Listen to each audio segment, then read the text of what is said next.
Hello and welcome back everyone to a brand new Superbike 22 video. Now today I am doing my first tips and tricks videos. We're going to bring 5 tips to improve on Superbike 22. Now with it out a week or so, I've knocked up a good few hours on the game and realised that some things work, some things don't work. And today we're just going to put a video together of the things I found that have worked quite well for me and have maybe slightly quicker in the opening week or so of SBK. Now we're going to jump straight into number 1. Braking earlier is so important on this year's game. The brakes are very weak, as most players will have realised by now, so your usual braking markers for a lot of tracks like Indonesia, Catalonia, Misano don't really work, unfortunately. So a lot of people are running really wide all the way out to the wall in some aspects. So braking earlier and then just starting to figure out where the bike starts to slow down at is your best way to, first off, keep yourself more consistent.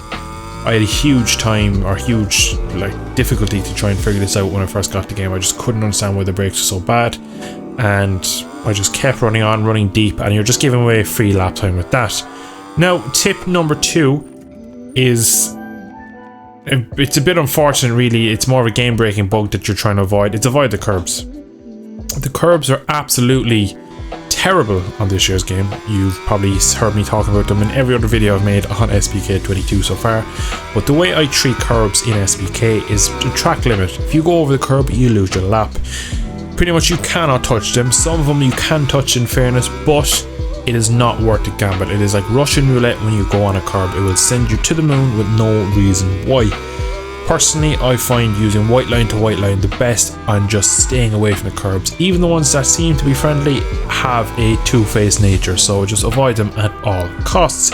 Now, tip number 3. This is a bit of a riding style adjustment. Now, I don't mean the riding style in the rider editor, I mean actual player style. So, because the brakes are weak, the bike doesn't turn naturally very well. I find on this year's game, or the first game in a long time for Superbike, the V riding style, so kind of making all the corners into a V, is a bit more overpowered, shall we say, or more a stronger suit in this year's game than in previous, we'll say, GP games and the ride games.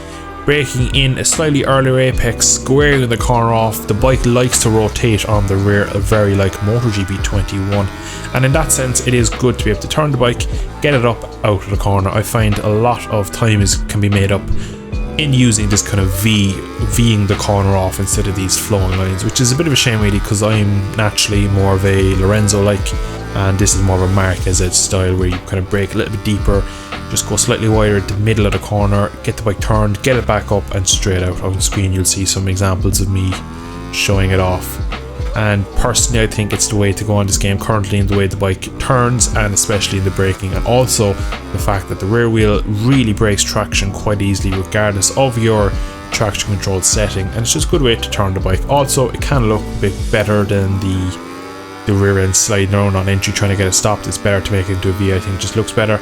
Also, it's faster, so why not try it out?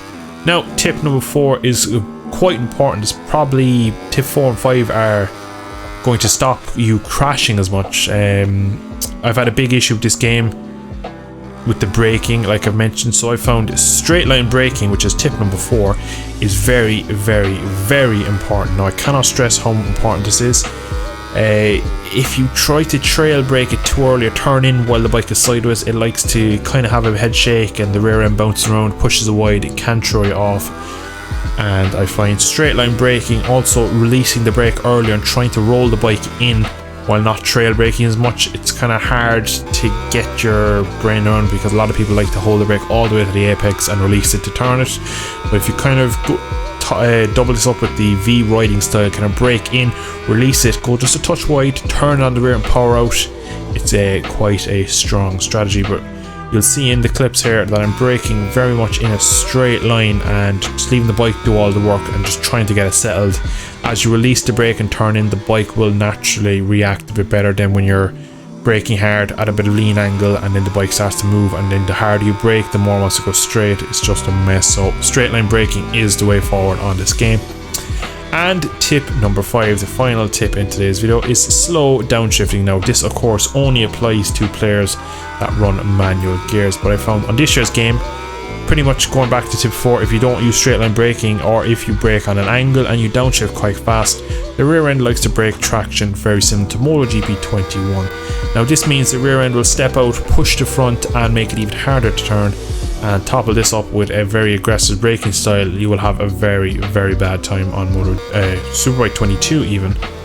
And overall, it just is better to go slowly down through the gears. It will just keep the bike more wheels in line, it keeps the grip there, just tidier, it's safer, it's probably more consistent.